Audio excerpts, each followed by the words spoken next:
sharing our stories because we are different within this experience, this gender expansiveness experience, but we're all different, right? And so, what does non-binary mean to you specifically? So, what's interesting is like I think that in my work, in my dissertation that I'm actually feverishly writing right now, there's a lot of different points in it in which I say that I refuse to give identity categories a specific definition because of what you said, right? Like because they are just so personal and they mean different things. And I do think sometimes people struggle to not generalize. Like if you give them a definition, then they're like, okay, cool. So now I know what this word means for anyone who might use it. So I tend to be very slippery about definitions, but what I will say about how I relate to my identity as a non-binary person is like I just think the older that I get, the more that I'm invested in doing whatever makes me feel good, wearing whatever makes me feel good, defining myself in ways that make me feel good, playing with gender, exploring feminine aesthetics and masculine aesthetics in a way that when I was younger, I felt like you had to be very rigid about. Something about moving into a stud identity did make me feel like I'm picking a side. Like I am mask with a capital M. And a lot of that original masculine energy or aesthetic that I was embodying, I think was rooted in sexism and misogynoir and toxicity, So I think as I've gotten older, like the term non-binary, I feel like for me, it just allows for a certain freedom and a detachment from normative or cis heteronormative gender identities. It's just kind of like, I'll do whatever the fuck I want. That's what it means to me, honestly, is like this word makes me feel empowered to relate to gender in a way that is very non-committal.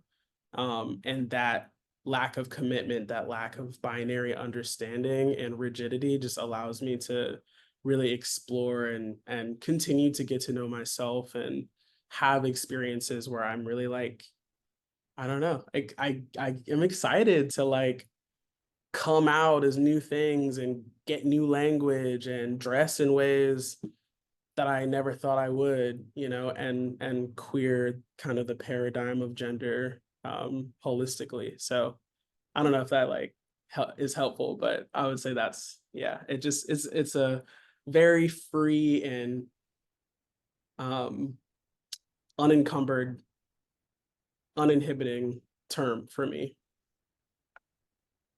I think that like this is just my own opinion, but I think like some of these words are kind of just like a baseline, right? It's like Yeah, not a hard definition of like what it is. I think for folks that are in the community, right, of gender expansiveness, like we kind of get that. It's the folks that aren't a part of this community that like, okay, that's what a trans mean. Okay, I get it. That's for everybody. It applies. No, yeah, not really, right? And it's just like black, being African American. However, because I know some folks that don't like to say they're African American, like to say I'm black because the black experience is different.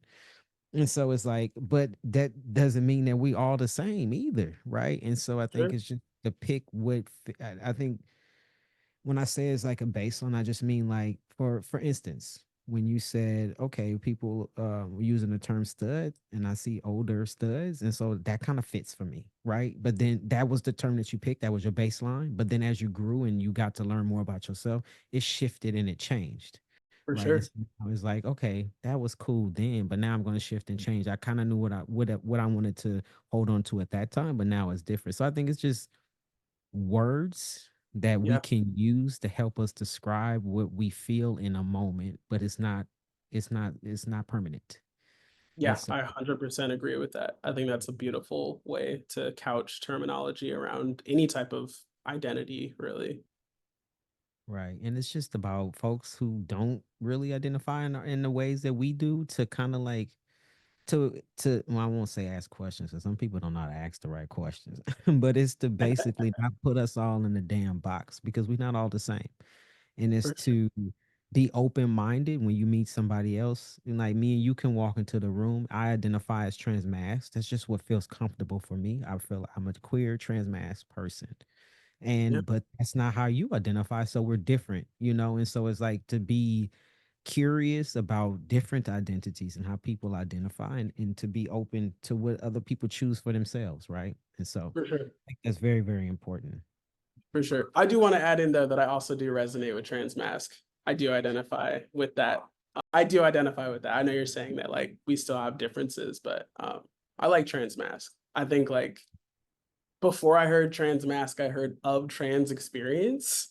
Mm, And I was like, that feels like it makes sense to me intellectually, but like it feels like a mouthful and also very like, I don't know, just there's something about it that felt a little bit too flowery, but yeah, I like Transmasc as well. I think it allows for a certain aesthetic and cultural context to be established without linking it to a particular gender identity.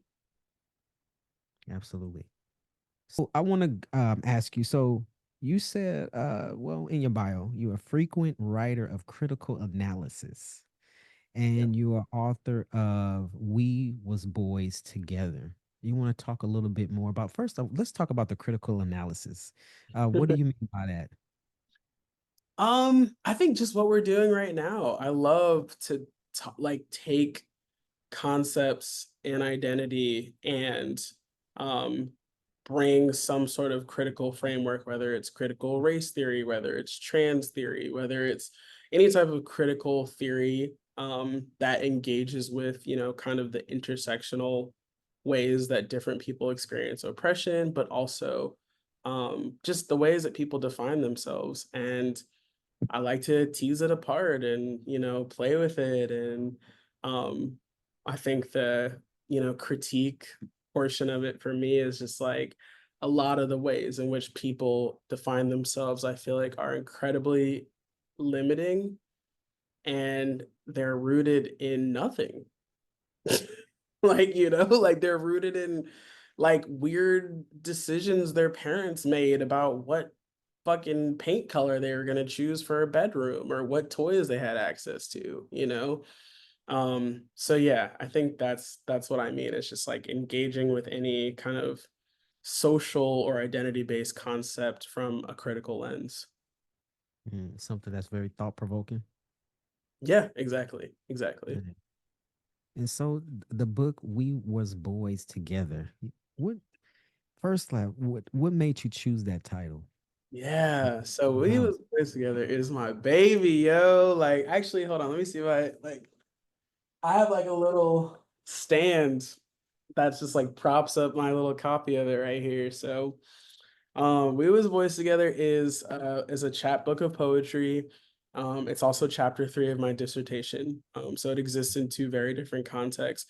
But I chose that title because it's an allusion to the novel Sula by Toni Morrison. So in Sula, there's this long-standing friendship between these two girls, Sula and Nell, and there's lots of twists and turns and you know vicissitudes, and you know they have this huge falling out. And then you know I don't want to do any spoilers for folks who are listening and maybe want to pick it up, but at the end of the book, one of the characters has this like huge revelatory moment of grief where she's just kind of looking back on their lives and how much they loved each other and the things that caused them to drift.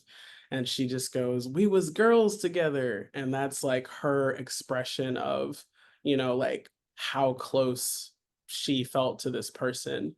And so when I think about that relationship and maybe why that book just really stuck out to me as one of my favorite books, it's because it reminds me a lot of my relationship with Max. You know, Max and I, even though we grew up in different types of households, like we really defined ourselves through another. You know, like we grew this concept of boyhood and world making together.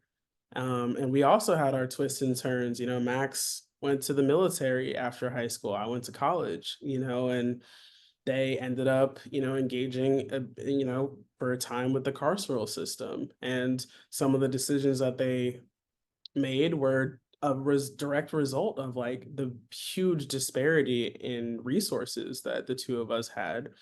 But then, ultimately through time and space and continuing to mature, we really found our way back to each other and we're closer than ever today. They actually moved to Atlanta last year, so they live 15 minutes away from me, which is really exciting. Um, and so, yeah, I think We Was Boys Together, just that phrase encapsulates like how much of that connection was rooted in a boyhood, but it's also a love letter to all these like gender bending, gay black girls, studs, AGs, transmass potentially people I grew up with because we really started to, like I said, we had a whole like labyrinth of people that we started to build connections with, around those identities. So it's specific to Max and I, but it's also really speaking to like all the boys, the BOIS boys who grow up and have this kind of non-normative gender experience. But then when we link up in adulthood, there's always those moments of recognition where it's like, oh, you too, bro. Like, you know what I'm talking about. And like there's all these moments of genuine reflection and mirroring, that we can find in one another. And I think it's because we was boys together, you know? I love that. So I want to ask you. I